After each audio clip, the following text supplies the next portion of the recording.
Good afternoon. Good afternoon, and welcome to Schmickel's channel, my dog. It's really his channel. And just to prove the point, when I make a video, I I'm happy to get maybe 40 views, but or a little more, uh, there, give or take. But when I make a video of Schmickel's, he immediately gets 3,500 views. I mean, immediately, like right away. Uh, so it's still his channel, you know.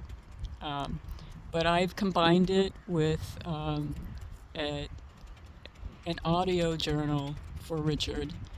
It's um, it's kind of what my thoughts that and reflections and memories of Richard. And so I've did a combination of my dog Schmickles. It's his channel, but it's also um, a tribute, um, paying homage to Richard.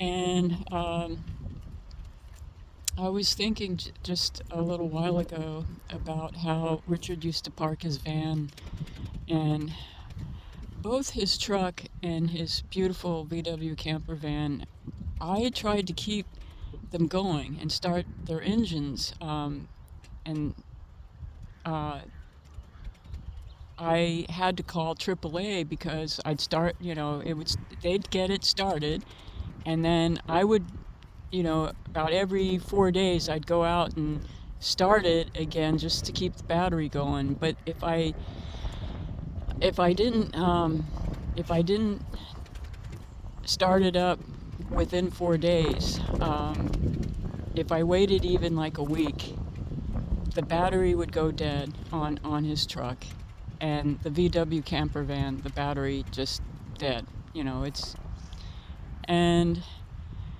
I was thinking, boy, maybe his truck and his van, maybe they know that Richard has left them, and they just don't want to operate anymore without him. I know that's a crazy thought. Probably just both of them need new batteries, but it was just kind of a thought like, okay, Richard's gone and you don't want to start anymore.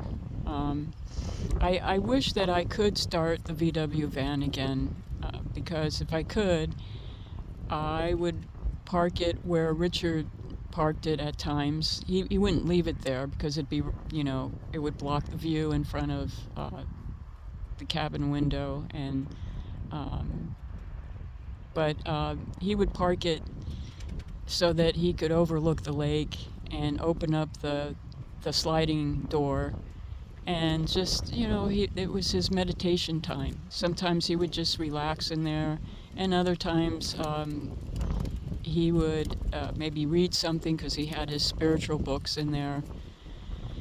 And I had this thought of, I wish that I had gone out, a few times. I used to, go over and check on him, just see if he was, because he'd be out there for a while. And um, but I wish that I kind of had this. I went through like an imaginary scene where I went over to him and hugged him and told him how much I loved him and what a blessed life that he has given me. And I deeply imagined it as though I were really there with him, seeing him and hugging him in that van. And I think sometimes if you really put your heart and soul into that, who's to say that it's not really happening on a different dimension? I may not, be able to see it, or it may not manifest physically, but in my soul's mind, I am there with him and he's still there, and I am hugging him and telling him that. And I don't know, who's to say that it's not really happening on a spiritual level. Um, it's just, kind of a thought that came to me. Um, and So I went to Richard's grave today. I go there often. I go there like every other day. Um, I wanted to make sure the flowers were watered, and um, it was really beautiful. And I looked around at the other graves, and the only grave, not only those beautiful wildflowers that are blooming in front of his grave that I made a video of. It's a short video. But these little teeny tiny yellow flowers are growing around the headstone that I have there, and around the other flowers. And once again, I looked around to see if any little wildflowers were growing on anybody else's grave, and I didn't see it. I was going to take a picture of it. When I go back, I'll take a picture of it, or I'll do a little short video and show you that it's the only grave that has these teeny tiny beautiful little yellow flowers, and they're growing just around his grave. And I take it as a blessing. And maybe Richard has something to do with that, like letting me know that thank you for putting flowers on the grave, and here's some wildflowers to go with it. I like to have these thoughts. They're important to me. They bring me closer to Richard. And as time goes on, I feel like I'm going to keep doing things to get closer and closer to him. And of course, one of the best ways to get close to your beloved one, because you're really not separated, it's just that you have to know how to, have the thoughts that will bring them to you. And but one of the things that people have said many, many times about communing with those that have crossed the veil is through meditation, just sitting quietly and then not expecting anything, just sitting very quietly and listening. And that's the key word here, is listening, just in quietness, and listen. And when you open that channel up in your spirit and your heart, you will be able to have some telepathic connection, because now you're talking about vibrations and energy. Because the soul is always aware, and then his soul is completely awake, and no such thing as death. And I think about how, in some ways, I think Richard is more alive now than he ever was in his physical body. And I feel that.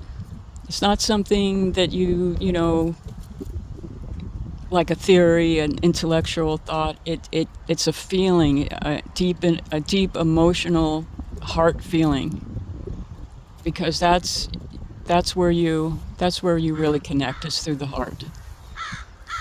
And I kind of feel sorry for people that just are atheists.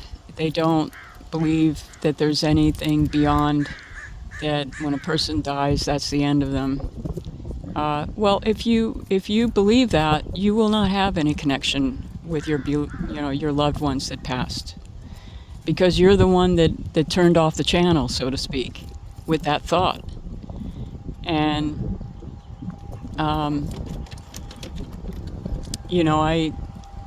I have always, since I was very young, I always believed that there was more to this life, that there was something more beyond the physical existence in the physical body. I've known that for a very, very long time. And it's not because I attended church services or anything like that. My mom was very religious, but uh, she kind of stayed with just a certain belief, and her beliefs were strong and her faith was strong, but she was closed to any other way of any other paths to God. She just was strictly believed, Jesus Christ is the only way, and if you don't believe in Jesus Christ, you're in trouble. So I think my version of seeing things is, yes, that have your faith in Jesus Christ, and that's beautiful, and you will connect with God that way. No, I have no doubt that my mom is connected with a higher understanding of God's eternal love through Jesus Christ. But I believe that there are other ways too to feel God's love, and I feel it through Richard. Tell you the truth, that's my way of connecting with God, is through Richard. So these are just some thoughts that I've been thinking about. It looks like Richard brought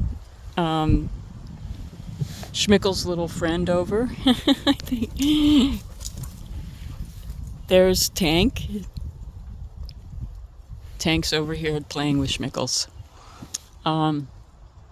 Okay, everybody, I'm signing off. I just wanted to pass on a few thoughts, and I hope that maybe it might help anyone that's lost a loved one. I don't like to use that word, lost. See, it's our language that screws everything up. Because you didn't lose them, okay? I'm just saying, whoever is,